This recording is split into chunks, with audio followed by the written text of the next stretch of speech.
ও রিকশাওয়ালা যাবে? জি সাহেব, কোথায় যাবেন? এই তো সামনে ভিআইপি মোচর, যাবা? সাহেব, আমি তো এই দেশে নতুন আইছি সাহেব, আমি তো তেমন কিছু চিনি না। আরে মামা সমস্যা নাই, আমি তোমাকে চিনিয়ে নিব।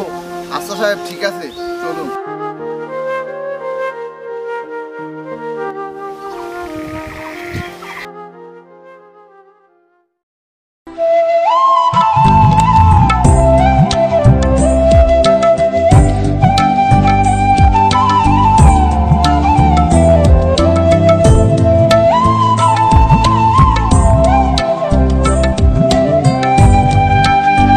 এই নাও তোমার 15 টাকা। সাহেব, এত দূর থেকে আসলাম, মাত্র 15 টাকা ভাড়া। সাহেব, আমি চিনি না বিদায় আমাকে ঠকাচ্ছেন না তো? আরে এত কথা বলো না তো। না 15 টাকায় না, আমার হাতে খুব সময় কম, ধরো। যা দিয়েছি তাই নিয়ে খুশি থাক, বাই।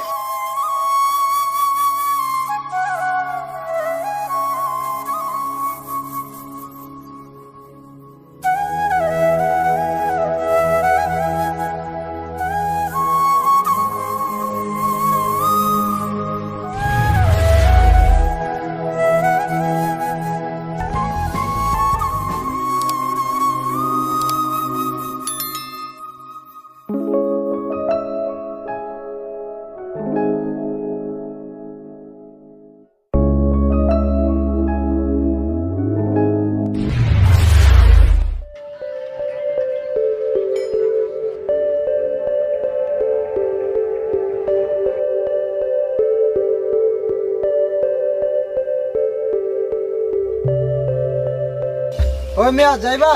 জি সাহেব, যাবো। আচ্ছা তাহলে চলো। আচ্ছা ঠিক আছে সাহেব।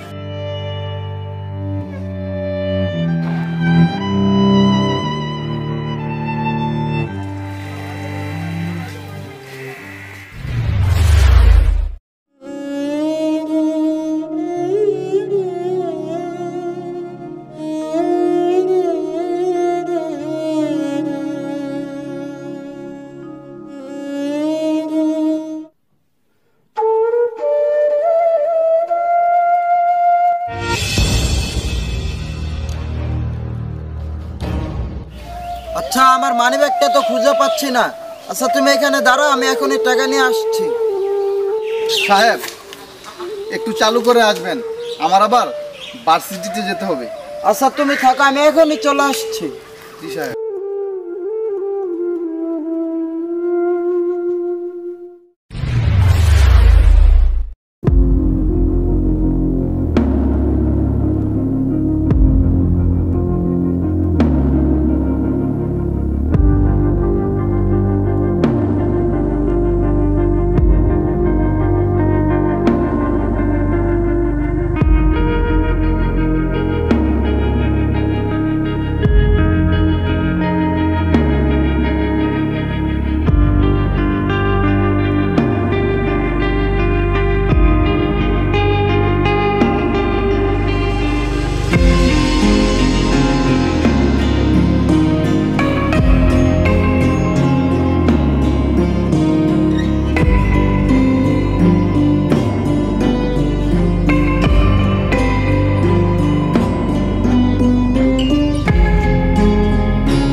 সাহেব, আমি তো এই শহরে নতুন, তাই আজকে বেশি টাকা ইনকাম করতে পারিনি।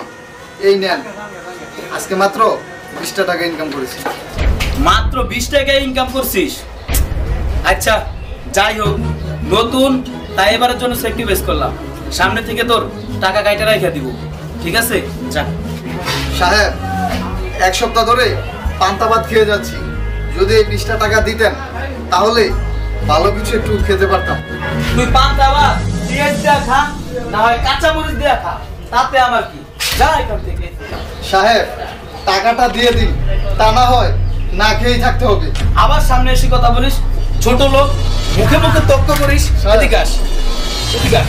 ওদের মতো ছোট লোক আমার রিক্সা চালাইতে পারবি না, যা এখান থেকে।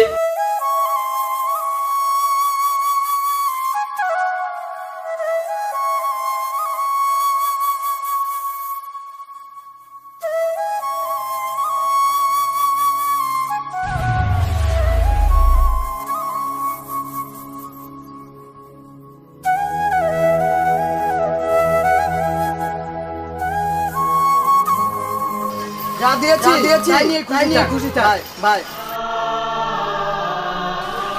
আচ্ছা আমার মানিব্যাগটা তো খুঁজে পাচ্ছি না। আচ্ছা তুমি এখানে দাঁড়াও, আমি টাকা নিয়ে আসছি।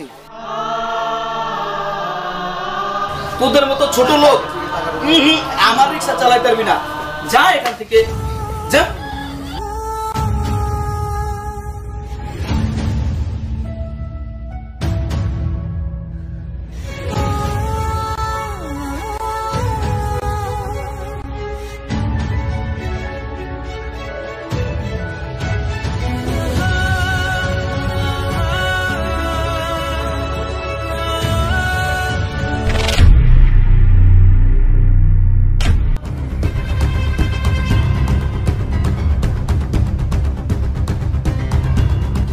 হ্যালো রিপন, কি অবস্থা তোমার? এই তো ভালো, তোমার কি অবস্থা? আর বন্ধু অবস্থা অবলিত নদী ভাঙ্গায় সবকিছু তলিয়ে গেছে। লাশ সম্পদ ছিল গ্যারেজটুক, তাও ধ্বংস হয়ে গেছে। এখন কি করব কিছুই ভেবে পাচ্ছি না। দেখো বন্ধু, আমাদের এলাকায় একজন নতুন অফিসার আসছে, সে অনেক দয়াবান, সে গরিব দুঃখী মানুষদেরকে লোন দেন। তুমি যদি চাও তাহলে ব্যাংকের অ্যাড্রেস এবং রোড নাম্বার পাঠিয়ে দিচ্ছি। আচ্ছা ঠিক আছে বন্ধু, তাহলে তুমি পাঠিয়ে দাও।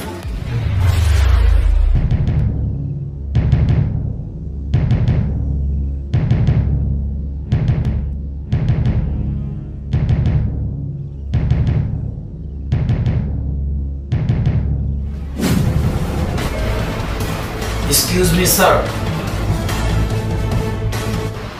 কিরে রিক্সাওয়ালা, তুই এখানে? Stop, mind your language. কেন বিশ্বাস হয় না আমি এখানে? এটা কিভাবে সম্ভব?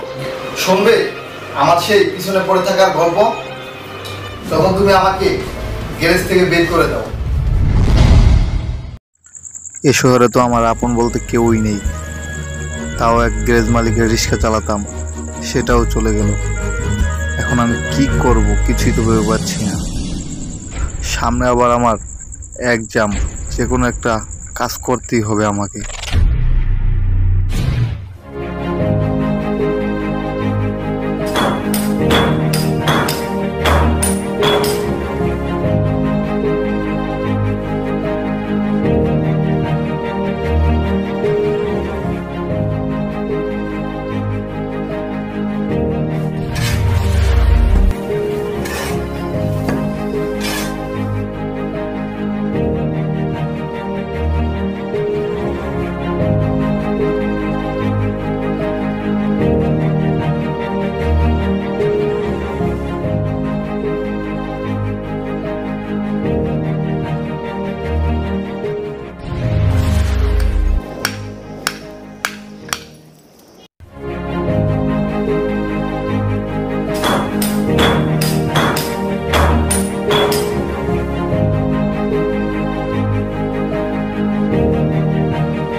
আমার তো বিশ্বাসই হচ্ছে না আমি এমবিবিএস পরীক্ষা দিয়ে পাশ করে অফিসার হলাম।